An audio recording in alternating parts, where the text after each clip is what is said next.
welcome to First Look, a Bible study looking ahead to the reading or readings for the coming Sunday. My name is Carl, and it's good to have you with us. As we draw nearer to the beginning of Holy Week, this week we're looking at the Gospel reading set for the fifth Sunday of Lent, in which Jesus very much turns his attention towards what's coming in the crucifixion. Before we dive into looking at that, however, if you've not done so already, you might like to download the sheet that accompanies this study. If you're watching on YouTube, you'll find a link for that just below the video. On the sheet, you will find the reading that we're going to be looking at, the questions that we'll be considering later on, some other passages that you may wish to look up, and plenty of space to record your own thoughts and observations and questions. So without further ado, let's dive into today's passage, which is from John's Gospel, chapter 12, verses 20 to 33. We're in the run-up to the festival of Passover once again, and we're in the period following Jesus having raised Lazarus from the dead. That story is outlined at length in John 11, verses 1 to 44. And Jesus has subsequently been anointed by Lazarus' sister Mary. And that was the point, presumably, at which Judas, who got very upset about how much the perfume that Mary used to do that cost, made his decision to sell Jesus out. So that's chapter 12, verses 1 to 8. We know that the crowds were drawn to Jesus because of this latest sign in Bethany, which was not far from Jerusalem. And he entered triumphantly into that city upon a donkey, despite, we're told, the frustration of the Pharisees. That episode is chapter 12, verses 12 to 19. So that puts us right up to where we are. Jesus is in Jerusalem, approaching Passover, the great festival of liberation for the Jewish people, and has attracted the ire of the religious authorities, but also crowds who are desperate to hear more of what he has to say. So who are the people that we find in this section? Well, we're told that there were some Greeks who wanted to come and see Jesus. Greek was a very widely spoken language at that time, and so these people could have been from Greece, or they could have been from somewhere else and Greek speakers. The important thing is that they were Gentiles, they were non-Jews, but they were people who were obviously drawn to Israel's God and to the celebrations of what Israel's God had done. And they'd come to Jerusalem at Passover, as many people would come on pilgrimage, and they wanted to meet with Jesus. We don't actually get to find out more about who they were, but that is what we do know. In this passage, we also have mentioned by name Andrew. Andrew was one of the very first disciples, and we know that he led his brother Simon, who would later be called Peter, to Jesus. We find that in chapter 1, verses 40 to 42. We also have mentioned by name Philip. He was one of that first handful of disciples as well, and he previously led Nathanael to Jesus after he himself had been called, and that's in chapter 1, verses 43 to 46. That bit of backstory for Philip and Andrew is important, and we'll say a bit more about why that is as we go through the passage. And we also know that there was a crowd of people in Jerusalem listening to Jesus. So there's quite a lot of people involved in this scene. John's Gospel, as we said previously, is the last of the four to have been written, about 90 to 95 of the Common Era. And that was at a point at which Jews and Christians were kind of going their separate ways, really, and Christians were being thrown out of synagogues. And it does have a bit of an impact on how things are presented, I think, in John's Gospel, which is often quite kind of binary, if you see what I mean. You're either in or out, you're in the know or you're an outsider. That's how it seems to run for John. We have here, I think, a mixture of monologue by Jesus and dialogue, conversation with others, as well as the voice of God popping into things. So we also have theophany. So it's actually quite difficult to pin down what type of literature this is too precisely. It's essentially, I suppose, gospel narrative, but with particular variations. We do know that there are particular Old Testament texts that it's useful for us to have in our heads as we read this passage. The most notable of them is 2 Samuel chapter 7, verses 13 to 16. That tells us something really important about the Messiah, Israel's anointed one, Israel's Christ, the one who would lead Israel to freedom. That passage says that they were to reign forever. And I think it's a passage that shaped a lot of everyday people's understanding of what the Messiah would be like, which makes it hard for them, I think, to understand what Jesus was saying about needing to die and rise again. It's also helpful to think about some of the imagery we find in Romans chapter 6 that elucidates what we actually mean when we talk about dying and rising again with Christ. So we might want to keep that Pauline text in our head as we come to this Johannine passage. So let's have a think about the content of the passage. So as I've said, we had some Greeks or Gentiles who have approached Philip. Philip tells Andrew, and then between the two of them, they approach Jesus. Now, the significance of this is that previously, as I said, they had led people to Jesus who became disciples, specifically Simon Peter in the case of Andrew and Nathanael in the case of Philip. So I think they felt they were doing what they'd done previously. They were bringing people to Jesus who were looking for encounter, relationship.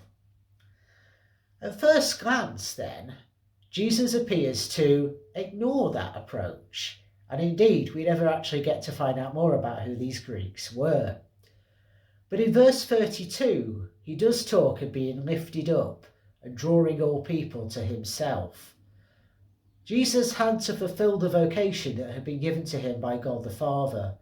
And that meant that Jews and Gentiles alike would not just be able to see Jesus, but to come to him and to find the abundant life that we're told in John 10:10 Jesus had come to bring. Now we could kind of divide this passage up into two scenes, verses 23 to 26 and verses 27 onwards. And I think it's one of the interesting things about it is that a lot of commentaries go on to verse 36. So arguably 27 to 33 is actually a subset of a bigger section, but nonetheless I think we have these two scenes.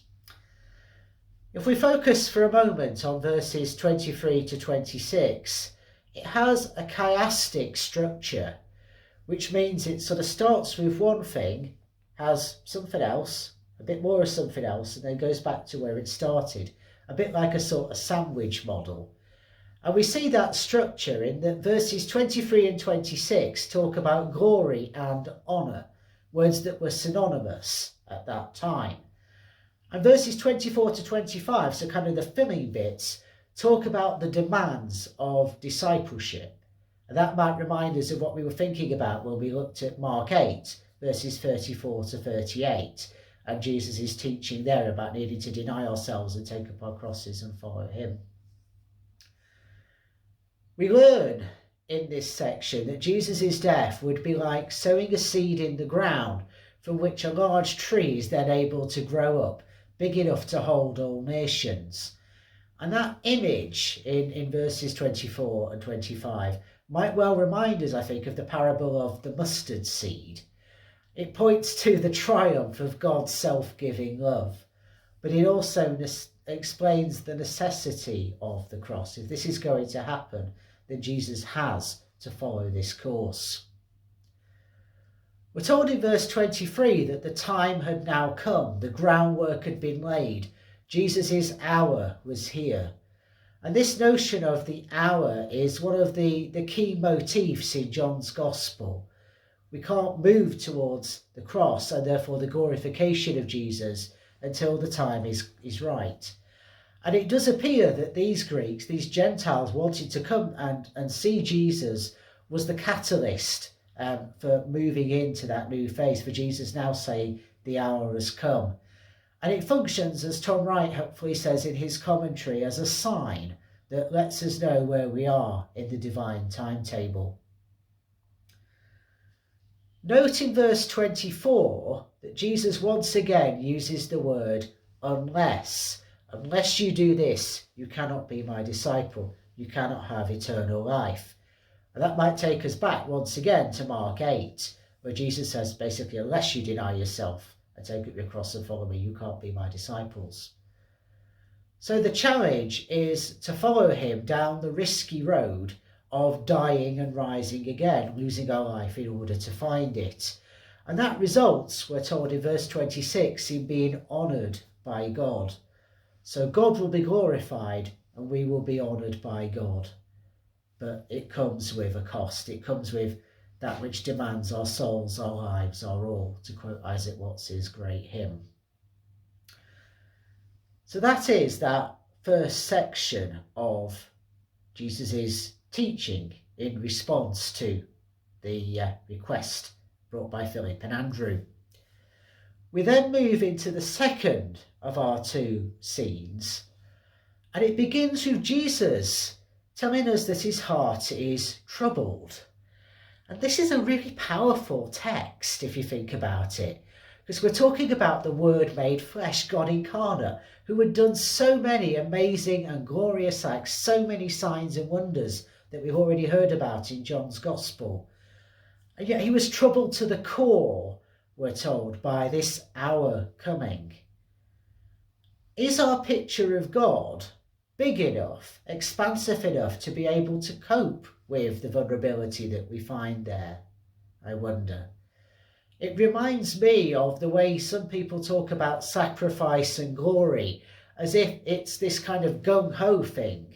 It's particularly one of the things I find difficult around some of the rhetoric that comes with Remembrance Sunday. Jesus doesn't have that mindset. It's not, yay, I'm going to the cross. It's, my heart is troubled.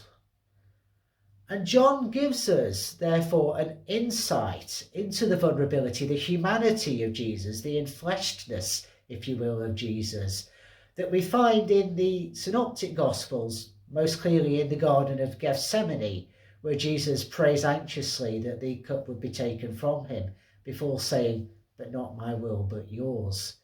This is John taking Jesus into similar territory, but earlier on and far more publicly than was the case in the Synoptics. But having come all of this way, we find that Jesus was totally committed to his Father and to pointing to the glory of the Father. He knew that he had to follow the dangerous path that he was on. Hence the prayer that we get in verse 28 about giving glory to the name of God. We have, in verse 29, a theophany, divine speech, a divine response to Jesus' prayer that says, I have glorified my name and I will glorify it again, that which looks to the cross. But even hearing the voice of God on one of these incredibly rare occasions in the New Testament where the voice of God is audible, the crowds don't get it. Some of them think it's thunder. Some of them think it's Jesus having a natter to an angel. They don't get what they've just heard. But we know that through this, God's name would indeed be glorified. And that would come about because all who lust after power and exalt themselves and pursue unjust ways of being, including the Jerusalem religious authorities and Roman imperial power, would be brought low. But that would not happen through violent revolution, but the cross. And that's what we see very much emphasised in verses 31 to 33. We thought last week about the understanding of sin that's at play in John's Gospel. And it's important to bring that to mind once again if we want to make sense of what Jesus means when it talks about the world's rulers, the other rulers, the powers, the principalities, if you will, being overthrown. Because John's understanding of sin is less about individual moral failure and more about structural sins, injustices, a lack of compassion and hatred. And last week we thought about specific examples of that run through John's Gospel. So this really is about the overthrowing of those unjust systems that keep people away from God and that devalue the individual. There's a very helpful work by a guy called Andrew Shanks, who wrote an essay in a book called Praying for England. And it's all about how evangelism only makes sense if we look to bring in as diverse a group of people as possible, if we open up the love of God to all rather than kind of narrowly targeting it to people who look like and sound like ourselves. And that's a really powerful text, because crucifixion, if you think about it, was doing the opposite. It was essentially saying life is cheap and you don't matter. You will be degraded in body, mind and spirit as you lie there naked and helpless. So I think what Jesus is bringing out here is his answer to this. It will mark the end of the power of that kind of violent pseudo-peace, if you will, of the Roman Empire and of those who behave in ways that steer the people of Israel away from the love of God. And yet it won't happen like many people wanted via a violent revolution. It will not happen by taking up the sword. It will happen through the cross. It will happen through the ultimate revelation of God's love as Jesus is there with his arms outstretched. It's helpful to note there is a useful set of parallels to be found between verses 23 and 29 of today's reading and what we find later on in what's called the farewell discourse in John's Gospel in chapter 13 verses 31 to 32. They also reflect on these ideas of being glorified. And Jesus will be the one who will be honouring God in and through his death, through his loyalty, will be honoured by God through his death and through his being raised again, but also the one who holds shame and glory together. And that's one of the deeply counterintuitive, almost paradoxical things one might say about the cross. That on the one hand, it was a deeply shameful death. There was a strong belief that if you were nailed to the tree, as it says in Deuteronomy, that you were cursed. And the early church had a job explaining how is it that revealed the glory of God. But it's what it means when it says, I will glorify my name again. It will be that moment of glory, a full revelation of God's love on the cross. What we have in this second scene, as it said from verse 27 onwards, is a pattern of statement, misunderstanding and clarification. And that's where it's helpful actually to remember that what we're looking at is something that probably runs more naturally up to verse 36. So in verse 28 we have a statement. In verse 29 we have a misunderstanding as people don't understand the voice of God that they've just heard. And in verse 30 we have Jesus' clarification. And we have a similar pattern in verses 32 through to 36, where we have Jesus has made these really powerful statements about what's going to happen. We then have people saying, hang on a minute, that's not right, that don't make sense. And then we have Jesus having to clarify by talking once again about light and darkness. He was not identified by those crowds, we learn in verse 34, as the Messiah. And I said earlier, if we keep in mind passages like that from 2 Samuel, we can perhaps see why that misunderstanding happened, though there were other scriptures that do point towards a suffering Messiah. They didn't understand who Jesus was, just as they mistook the voice of God for thunder. But what was going on here was all about the lifting up of Jesus, a bit like the serpent had been lifted up in the wilderness, as we thought about in last week's reading, by Moses. We looked at that when we looked at chapter 3, verses 14 to 15. But this time, this lifting up that would change everything would be Jesus upon the cross. So there's a lot going on in these few verses. Jesus does, I think, although perhaps not in an immediately clear way, answer the longing of those Greeks to see him by saying essentially, I'm going to reveal to you the fullness of God. But just as that probably really messed with their expectations, so it turned Israel's expectations of messiahship upside down. But that's how God's love works. God's love, as in what we see manifested in God's kingdom, turns so much of our worldly expectations and understandings of power and might and glory and sacrifice upside down. And it's that mystery, that wonder, that we're invited to enter into now as we think about our questions together, but also as we journey on in the coming days through the story of Holy Week.